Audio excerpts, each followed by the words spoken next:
হৃদয় বিদারক এক ইতিহাসের সাক্ষী নীলফামারী শহরের এই নীলকুঠি ভবনটি।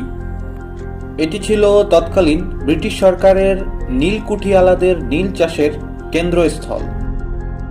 বর্তমানে নীলফামারী শহরের 3 কিলোমিটার উত্তরে নটখানা নামক স্থানে এই ভবনটি অবস্থিত। ভবনটির দিকে চোখ পড়লেই হৃদয়পটে ভেসে ওঠে দরিদ্র কৃষকের উপর অত্যাচারী নীলকরদের নির্যাতনের এক বীভৎস দৃশ্য।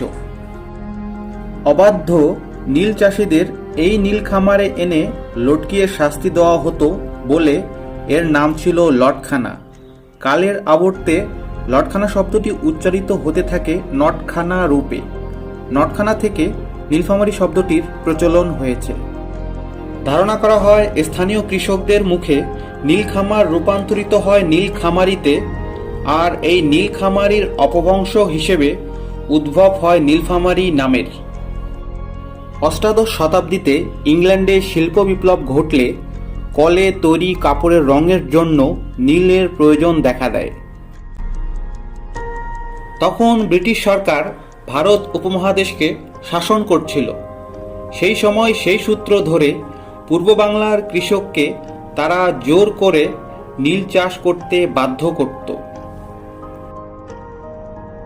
চাষ পদ্ধতি ছিল বর্গা। জমি বর্গা নিয়ে নীল চাষ করত কৃষক। কিন্তু নীলকর জমির মালিকের পাওনা চাষ খরচ সবকিছু বাদ দিয়ে কৃষকের ভাগ্যে শূন্যের অঙ্ক বই কিছুই জুটত না। ফলে কৃষকরা নীল চাষে অস্বীকৃতি জানায়, আর এ কারণে তাদের উপর নেমে আসত অপমান এবং নির্যাতন। এমন অনেক করুণ ও হৃদয় বিদারক ঘটনা মনে করিয়ে দেয় এই ভবনটি। প্রায় 150 বছর পুরনো এই ভবনটি কোনো ধরনের পরিবর্তন ছাড়াই আজও অটুট আছে।